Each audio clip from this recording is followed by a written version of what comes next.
To start, the sailing world on waters, Christophe Favreau is in the 18-footers boat park, talking to some of the skippers. You want me to speak in French or English? No, English. Okay, so Woody, pretty tough race today, but you were really well placed. It was the last race of the season that you have lead till today. I think you're just missing the title by 2 points. How would you reflect on that championship? Well, I guess we're a lot closer in it than I thought we'd be at the start of the season. It's just really great being competitive. We're up there. We were right in it up the first work, and it's just a little bit too good for us. I guess can't put it. They sailed better than we did. And I don't think there's anything wrong with our boat speed. I think they're just a little more agile, a bit younger, and apart from all of that, they're very good. They're really good sailors. So it's just nice to be in the race with them. So Jack, it seems it's a victory on the last day. How did you went through that championship, which was not so easy for you? No, it hasn't been easy at all. There's been some great competition between us and Yandu and Noakes and the Yandu, so there's been some really good racing. And nice to finish it off today in a beautiful Sydney Harbour nor'easter. First one of the season. It seems you had some really good speed, or is it because you went to the right spot at the good moment, or from where comes the advance you had during the race?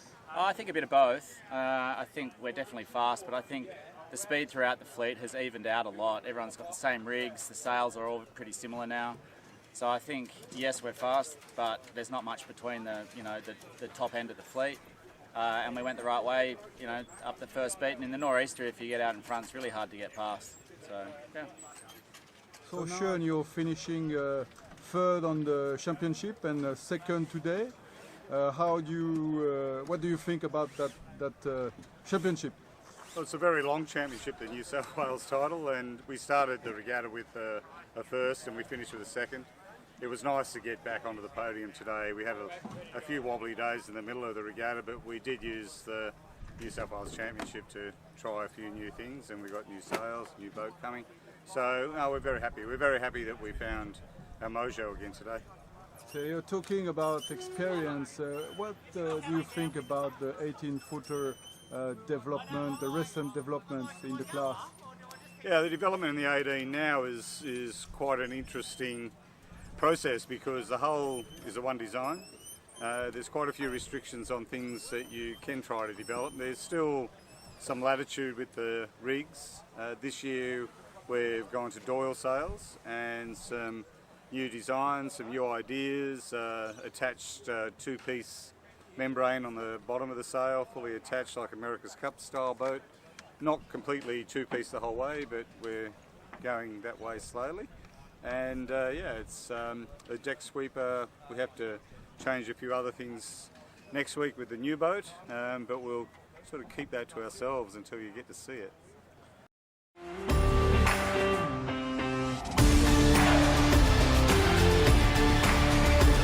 This is the Sailing World on Water, February 4th, 2022. It's the finals day for the 18-footers, New South Wales State Championships, and our expert, Christophe Favreau, talks to the top 3 contenders in the boat park. The Royal Gelong Yacht Club held its annual Festival of Sails recently, and it started with a passage race from Melbourne to get the fleet to the action in Gelong.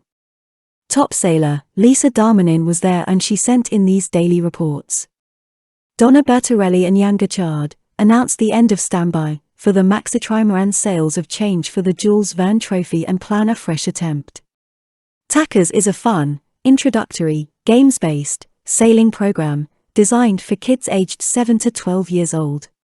Kids don't need to have any sailing experience or club membership to participate. Supervised by Australian sailing's instructors, it is a fun-based activity teaching the basics of the sport of sailing. Enroll your team today at Australian Sailing. Tech 2's team of Jack McCartney, Charlie Wyatt and Lewis Brake became the 2021-22 New South Wales 18-foot skiff champion, when they dominated the fleet to win race 8, the final race of the series on Sydney Harbour. After trailing the leader Noak-sailing over the first 2 legs of the course, the Tech 2 team showed its superior downwind boat speed to grab the lead at the bottom mark on the first lap, and from that point was never really in danger of defeat. At the end of the 3-lap northeast course, Tech 2 crossed the finish line ahead of Noak-sailing, Sean Langman, Ed Powys, Josh Porepsky, with Andu, Dave Gilmore, Matt Stenter, Sam Newton, further back in 3rd place. Yangdu, John Winning, which led the championship going into today's race, was further back in 4th place. British Vendée Globe sailor, Pip Hare, outlines the plans they have for the coming 2022 period. They are planning a full schedule of races in their new Medallia IMOCA 60 foiler. And now to start the show with the Festival of Sails. Hello, I'm Lisa Darmanin and I'm going to be bringing you all the live action for this year's Festival of Sails. Right now we're in Williamstown about to kick off the Melbourne to Geelong Passage Race with over 200 entrants. The full festival is back this year and there will be plenty of action on and off the water. So follow along online, but if you can, get down to the foreshore in Geelong. There were champagne sailing conditions for the start of the 179th Melbourne to Geelong Passage Race. With a strong northerly blowing of 12 to 18 knots and a spinnaker start, it was absolutely perfect.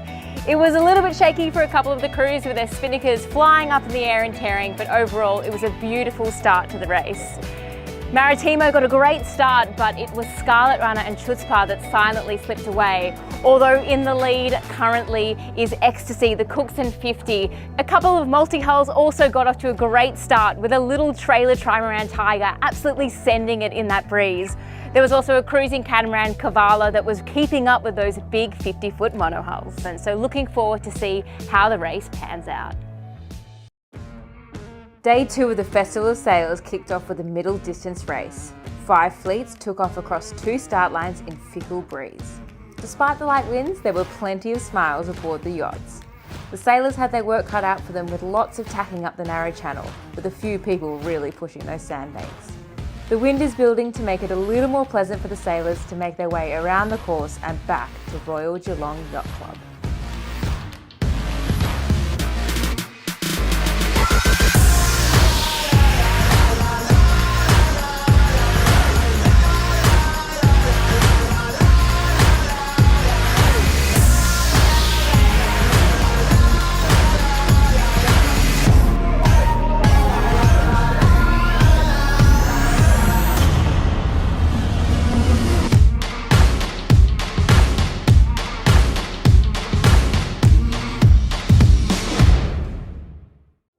After a slow start today, the action picked up throughout the afternoon. Sailors headed out in a building sea breeze. They started off in about 6 to 8 knots, increasing to 13 to 15 knots for today's bay race. After returning to shore to recharge, refuel and replenish the esky, the sailors headed back out for the twilight race in about 18 knots and some sensational sailing. With hundreds of boats sailing, Corio Bay looks spectacular. We've got one more day of tight racing on the water and plenty of entertainment on shore.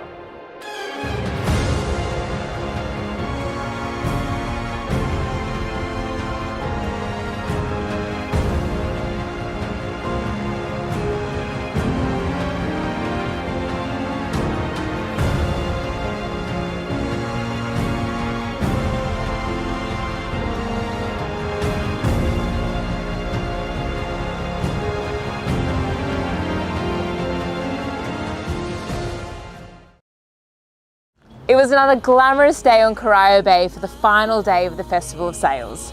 The yachts headed out on a special course, reaching out the channel in a building sea breeze and finishing in a perfect 15-knot reach right off the Geelong foreshore. There was plenty of actions for the small boats today, with the Melges 24 Australian champions decided.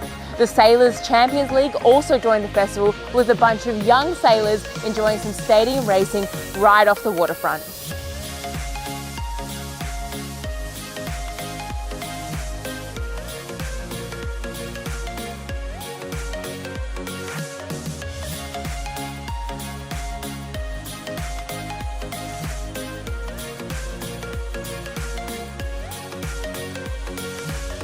Thank you everyone who came along to Geelong for the Festival of Sails and to those following along online. We can't wait to see you next year, and don't forget to bring all of your mates. Yeah, so we just finished talking with the team, and obviously everybody's very much disappointed that we have to end the period of the standby. And so, yes, it's kind of disappointing, but the weather, you know, never really gave us a chance. Yes, there was no weather window this winter. So twice we were about to set sail, but unfortunately the weather was not good enough to consider a start. Yes, actually we did continue to route those two weather windows to see whether it was a good decision not to go, or whether we missed out something, and one of them, the one of the 30th, was really bad. We would have turned around after a few days, and for the first one was the 26th, I think. Yes. We routed that all the way until the finished, and it shows that we would have missed the record by over 2 days. 2-3 days. 2-3 days. If obviously everything would have gone by the book and so on and so forth, and we know that you can route, but you never know that everything goes by the book. So there is no regrets really, and I think we already have a plan. There is no regret. This is the game. Huh? It's not a race. It's not a competition. It's a record. So we have to take the chance by our side before to start, and we have to consider good condition to be able to set sails. It was not the case this winter, but the good news is we will go back next year.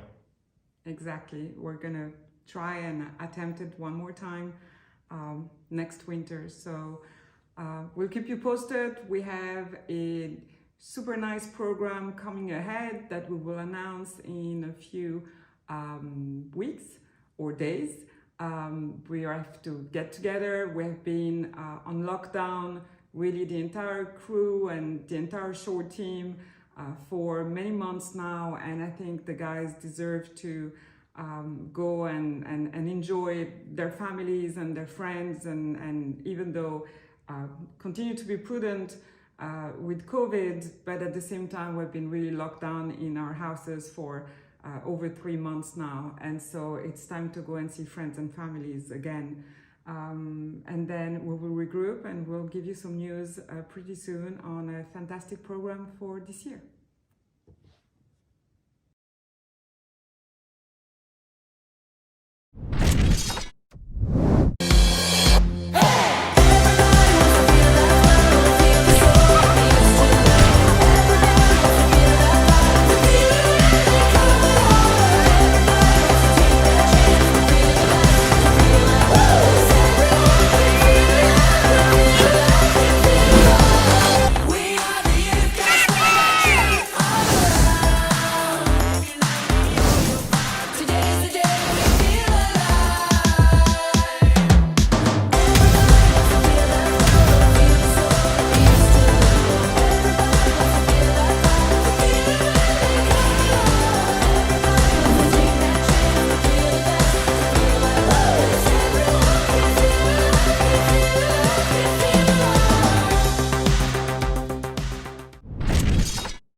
Famished down the leeward end. Doro, as usual, Jimmy, down the leeward end. 10 seconds.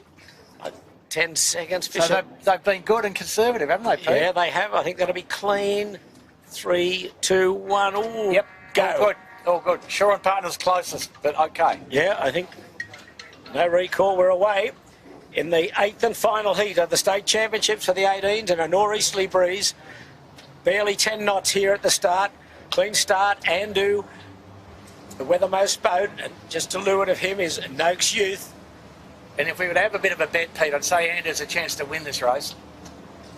David Gilmore on the helm. Oh, we're just going through a bit of bumpy water there, but It's a powerboat wash. Smeg got a good start. They haven't started well most of the year either. little line there. Shore and Partners is the boat that stood out in the middle of the line. She was right on the line at gunfire, and she's stepping out nicely in the middle of the fleet. She's got to come back on port, of course. Andu just holding a lane here at the weather end. Yeah, but they'll go all the way to cheers. Bradley's Peak in this in wind direction. If you can. If you've got a lane, you might. There's a few of them bailing on out already. There's kitchen makers have to take a step up. There will be, and the 18-footers restaurant. So there's a great shot of the majority of the fleet still on starboard, heading in towards Bradley's, and they'll be well under the Bradley's. Certainly the boats have started down the pin, and most of the fleet will be under Bradley's. They won't lay in anywhere near the lighthouse. And southern part of Chowder Head with nice reefs sticking out of the water, Pete. It's been such a low tide on the harbour today. Now, will Smeg get across? Will Smeg get across Tech 2? That's going to be the question. He's calling water on Tech 2. We'll find out in about 10 seconds. There he goes. Which I don't think he's entitled to. No, he can. Tech's well and truly completed. He's got the opportunity to veer off. Yeah. Yep. Tech 2 leads Smeg, and now as they go out, that's their first tack. Oh, he's obeyed the rules, Jimmy. The bow's pointed at Nielsen Park. Pretty good. Tech 2 tacking right in on Chowder Head, and a nice bit of pressure coming down to Tech 2. Relatively flat water in this incoming tide. Yep, so they're going to cross the tide just the once. But you can perceive it, Peter, just looking at the set and drift on Smeg. It's visible, the incoming tide. Yeah, they're not going back on anything great, are they? No. Tech 2 looks better than Smeg at this instant. So we're up at the turning mark, the weather mark, Beashel Buoy, just south of Sound Pigs Reef. And then the Spinnaker run down to Shark Island is next. It's quite light here. Wow, light and choppy water. So breeze perhaps in the middle here, down to about 7 knots. Yes. So Noakes leads by a couple of boat lengths from Tech 2 and Yandu, I think is the order, Pete. And then Andu in hardly any wind. Wow. Yeah, very light here. That's Andu in the background coming up, but Noakes leads at the first mark the first time. So now the two leaders, Noakes and Tech 2, are in New Stream, which has come over the hill into Rose Bay, and Andu just coming out of the lull now. So we'll see now whether they will be able to lay with a shoot. Looks like they're comfortable-ish. Yeah, well, that gives you a great indication. They're doing it at the moment. When a few hundred metres before that, they didn't look anywhere near it. But as Andrew said, the breeze has freed them up here now. Noakes running out of gas. Yeah, so it can be pretty spiky down at the corner here. But Noakes still full riding moment here, so they will go to the mark with a shoot. So Tech 2 has gained the lead. She will round with about a 5 to 8 second lead. Nothing in it. It's Yandu dropping in third spot. Not perfectly tidy, but pretty neat.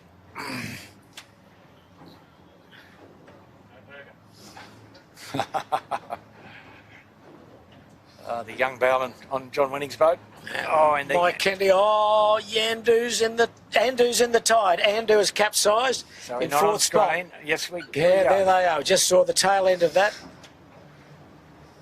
Oh dear. Just Spinnaker just caught the water and away she went. No recovering from that. Oh dear, that is costly. Spinnaker's still up. It's going to be a long while getting that up, as Shore and Partners now will move into fourth spot. Yeah, the other race he decided to not. Okay, see the distance now in the background. Yandu and Smeg, Yandu and Andu at the Shark Island turning mark, but that's the distance. The white Spinnaker of Noakes, and in the foreground, Tech 2, bound for glory. They're 150 metres from home. Easy, easy, easy now. Just a comfortable run in. He'll lay down through the line.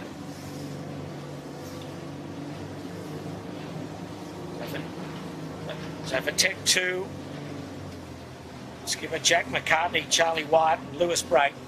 Full marks to you, boys. State Championship. A great lead in for the Australian titles, and then of course the JJ Giltmans. Here he goes. He's going to put the bow down, a little jibe across the finishing line. That's pretty fancy, isn't it, Pete? Yeah. There he goes. So Tech 2 wins and wins the state championship. A very comprehensive victory today. Congratulations all round to the crew. See the full race at their website www.18footers.com. I wanted to give everybody a bit of a snapshot of what 2022 looks like for Team Medallia. It is going to be a crazy year. Lots of racing, lots of training, and there's going to be loads of things that we're going to share with you throughout the year.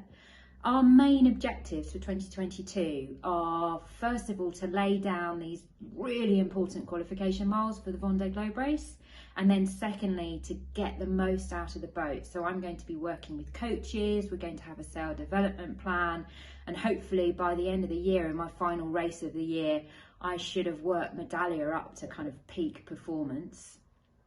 Just give you an outline of the year.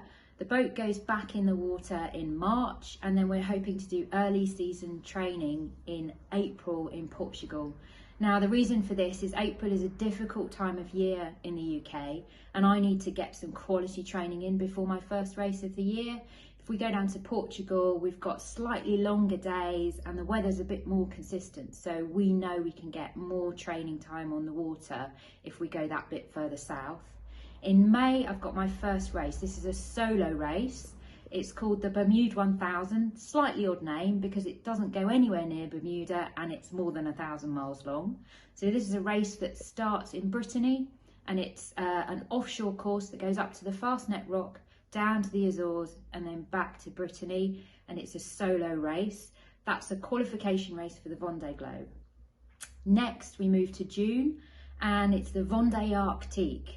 This is, again, a solo race. It's a course that goes north, not my ideal choice for summer in Europe, but we're going up to Iceland. So we leave from Les Sables d'Olonne, the home of the Vendée Globe.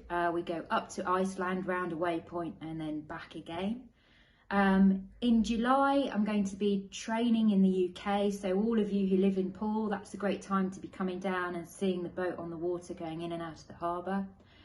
August is the Round Britain and Ireland race. Now, this is one of the great British offshore races.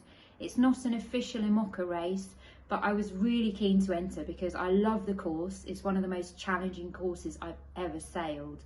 And also I'm a big supporter of the British offshore circuit. So we'll be racing that fully crewed. The start's off cows. It's a great opportunity to watch all the boats coming out. And fully crewed is 5 people on board the boat. In September and October, we'll be racing and training in the UK, but also preparing for the final event of the year, and that's the Route du Rhum. The Route du Rhum is one of the French classic ocean races, single-handed again, a qualification for the Vendée Globe race.